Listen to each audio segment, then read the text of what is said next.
Now then, which one of you gorgeous girls would like to serve a man in dire need of a pint? It must mean you. You know, with me being in the slightly desperate single mother category. You know, it's love coming in. Have a word with Jamie about me being a gorgeous girl, will you? Oh, if he needs reminding. You all need reminding. All the time. What's she pulling her face for again? I should see your mood's improved anyway. Oh, she's giving you a hard time as well, has she? I don't know why we don't just get rid and have done. See it as a challenge. Oh, I do. Hey, especially come that karaoke night. Mrs. Elliot? I beg your pardon? It's Marcus from Stott & Dixon's. Estate agents. Mr. Elliot asked us to call round for a viewing. What kind of viewing? To see if we can come up with an estimate for putting it on the market. Is this not a good time? And Jamie's at the bar trying to ignore her, and I'm saying, listen, girls, he's with me, honest. And Sean, he said, don't want to know. Violet, the point I'm trying to get to is that Jamie was on his best behaviour in the face of a wicked temptress, and not just a face, mind, painted slapper. Yeah, well, I'm glad he's in a better mood with you than he has been with me. Well, I did do some tentative probing in that department, as a manner of speaking. And basically, I think the thing is, the last time, you know, this happened, it was when he was about to move in with Leanne. And we all know how that turned out. I'm not Leanne, though, am I? Yeah, but that doesn't mean that there's not some deep-seated psychological trauma going on, does it? Oh, he's just being a miserable pig because he's fed up with me before I've even moved in proper. Oh, Violet, give it time. Right, I'll give it time if you stop dragging him around Canal Street till 3 in the morning. Oh, bye. What were you giving the lad a hard time for anyway? Oh, he's just got one of those faces you want to slap, isn't he? Anyway, as soon as he saw the pound note signs flashing, he couldn't get rid of us fast enough. And what was all that about treatment of age debts? Sounds good, doesn't it? Don't tell me he's brought you in looking for a transsexual pie seller and all.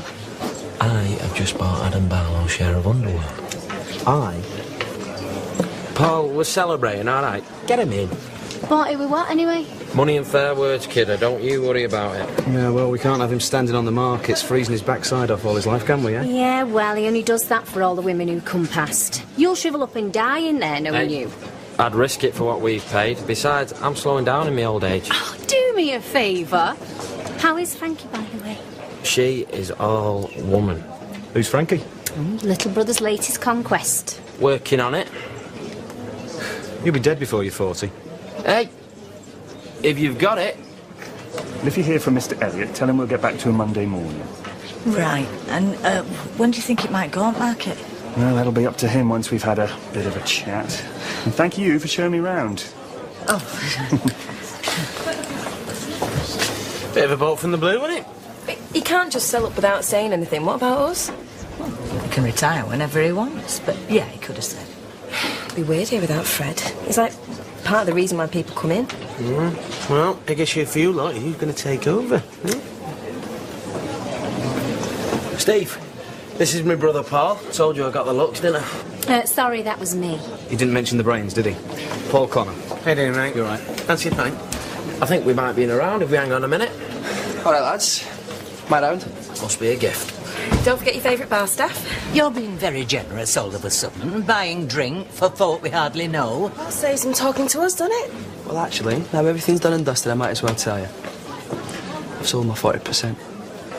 I hope you're joking, lad. Of Underworld. Can you see the look on Danny's face when he gets back, huh? Thought he stitched me up by leaving me on my own with it. Look who's stitched up now. Fine, just whatever everyone's having, please. Never mind the pub jobs, what about my factory job? And you've not spoken to your granddad, or even discussed it with anybody? Why should I? And I've only had everybody tell me to keep hold of it. This way, I get the money. And I don't have to deal with Danny from now on. Fantastic.